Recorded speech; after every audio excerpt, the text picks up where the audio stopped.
All right, so our next one today is going to be on aldehydes and ketones. Again, today we're going to focus on using oxygen as part of the functional group, but with aldehydes and ketones, oxygen is going to have a double bond to a carbon. So let's take a look at what our definition of an aldehyde is. So here's an aldehyde and a ketone. So as you can see, an aldehyde and ketone both have a carbon double bonded to an oxygen. The difference is that the aldehyde ends up being, that double bond ends up being on the end of the carbon that's at the end of a chain. So here is the rest of the chain, so however many carbons you have on that chain, but there's no more carbons on this side, okay? We've got the hydrogen instead. That's your characteristic of an aldehyde.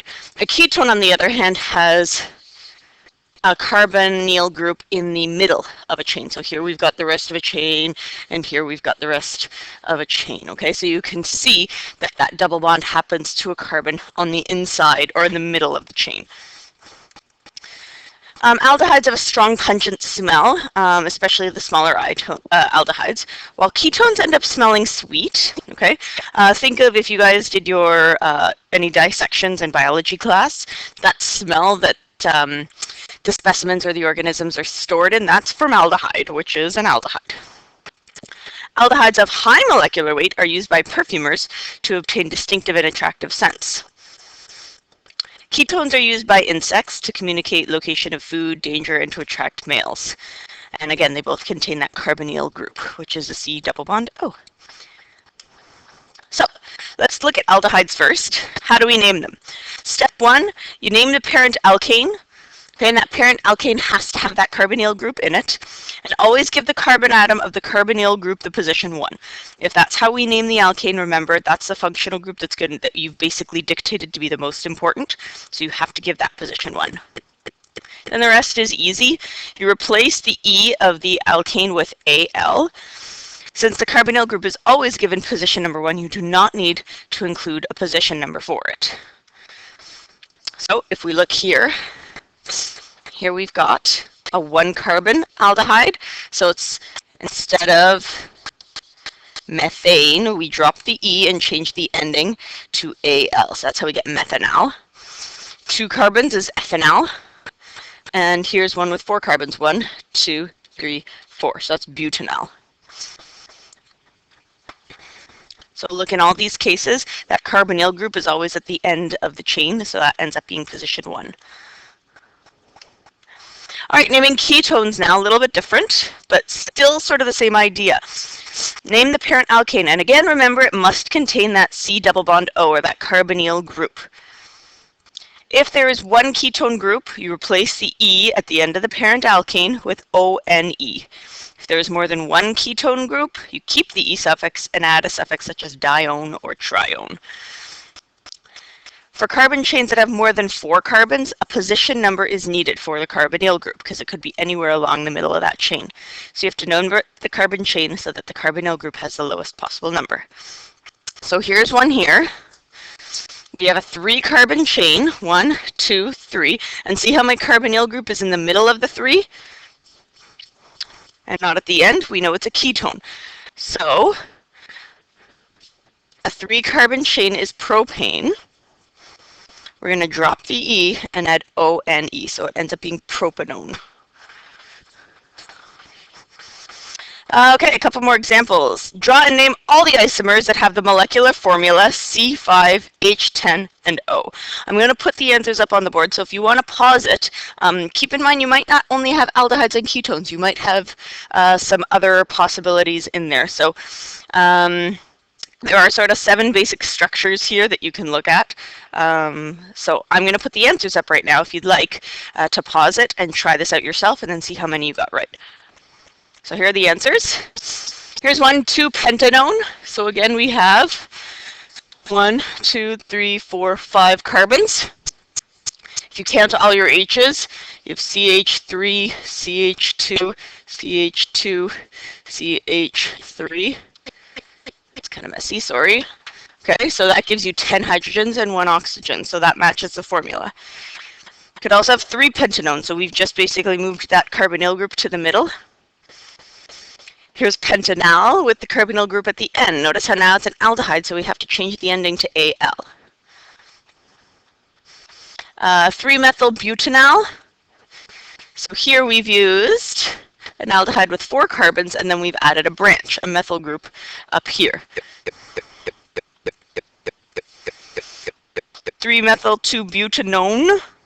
So it's the same as 3-methylbutanal, except we've moved this carbonyl group over by 1 carbon to make it a ketone instead. And 2,2-dimethylpropanol. All right, if you came up with, oh wait, there should be one more, sorry, and 2-methylbutanol. If you came up with any others, then good for you, but those are at least the ones that are aldehydes and ketones with that formula. Properties of aldehydes and ketones. Ketones and aldehyde lack the OH group, so there's no hydrogen bonding.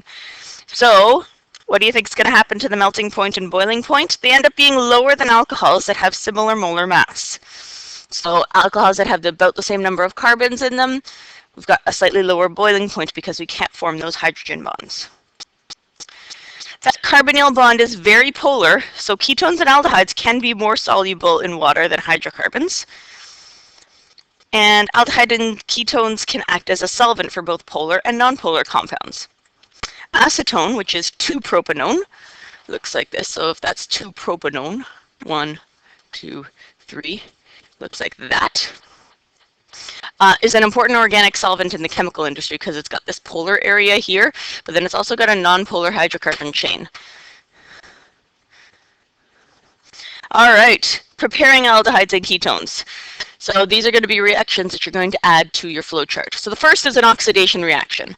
An oxidation reaction, by definition, is a reaction in which a carbon atom forms more bonds to oxygen or less bonds to hydrogen. So oxidizing agent removes 2 hydrogen atoms, one from an OH group on an alcohol and one from the carbon where that OH group is attached. That makes your carbon double bond oxygen group and a water molecule. In order for this to happen, you need an oxidizing agent. Okay, in your lab in the past with your alcohols, we actually used potassium permanganate as an oxidizing agent. And this oxidizing agent supplies the reactive oxygen atom, which is symbolized by O in brackets. A primary alcohol will be oxidized to an aldehyde. A secondary alcohol can be oxidized to a ketone. A tertiary alcohol has no reaction. We're going to look at why here. So in a primary alcohol, we're going to add, so remember this O here, that's your oxidizing agent. So remember what happens. You're going to remove this H from the hydroxyl group, and you're going to remove an H from an adjacent carbon, and they're going to come and bond to this reactive oxygen over here. What happens here, this bond here actually ends up joining to the oxygen to make that double bond oxygen. You still have an R and an H left on your carbon, and in the end you make H2O.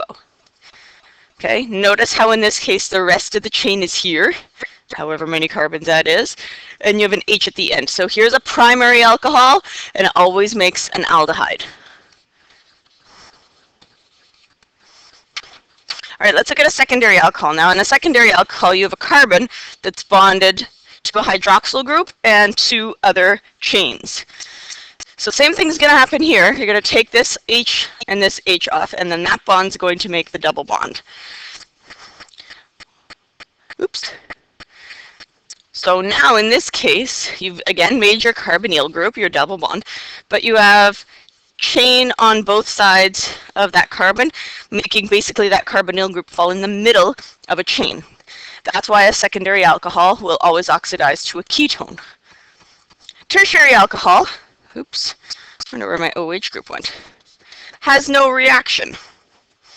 Why? Because I can take off this hydrogen, but I don't have another hydrogen bonded to that carbon. Okay, I do have other hydrogens on the rest of the chains, but they're unfortunately not close enough to that hydroxyl group to be involved in the reaction. So what ends up happening? Absolutely nothing. So there's no hydrogen atom on the carbon to be removed, so We can't let that happen. All right, reactions of aldehydes and ketones. Aldehydes and ketones will undergo hydrogenation, which is when they react with hydrogen, under heat, pressure, and the presence of a catalyst to form alcohols. It's basically the reverse of an oxidation reaction. So aldehydes produce primary alcohols and ketones produce secondary alcohols. So we're doing the exact reverse of what we just did. So here's ethanol, which is an aldehyde, because that carbonyl group's at the end of a chain. Okay, under lots of heat, pressure, and with a catalyst, what can happen? This bond here will break. Okay, and that leaves a bond on oxygen and another bond on carbon. That's where your H2 is going to bond to. So if I show you, oops, sorry, let's go back. How come I can't show you? Do I have to move this? Oh, I guess. Okay, so I guess I'll just draw it in. So what you end up getting, you have your CH3 and your C that had one oxygen here, and we'll put the hydrogen down here. So when that double bond broke, you ended up adding a hydrogen here. There's your hydroxyl group, and adding a hydrogen to that middle carbon. Okay, so that's how we get back to our primary alcohol. All right, here's a ketone, propanone. So same thing's going to happen here. Under heat or pressure with a catalyst, we're going to break this bond here. We're going to form a new bond on that oxygen and a new bond on this carbon. So you end up with CH3. There's my carbon, and here's my CH3 that was already there. And that bond to oxygen is here, and now that double bond broke and made a place for me to put a hydrogen there and a hydrogen there. So now we're back, and now this is a secondary alcohol, because remember, this hydroxyl group is bonded to a carbon that's also bonded to two other carbons. So it's a secondary alcohol. All right, so, oh, now it's working. There we go. Of course. All right, so here's your flow chart of organic reactions. What have we added in? We added in ketones and aldehydes today. Okay, you've looked at oxidation of a secondary alcohol, making a ketone, and you've looked at oxidation of a primary alcohol, making an aldehyde. We also looked at going from an aldehyde back to an alcohol, or from a ketone back to an alcohol. In both cases, that involves hydrogenation, or the addition of hydrogen. So those are your new reactions for today. If you have any questions, we'll take them up in class.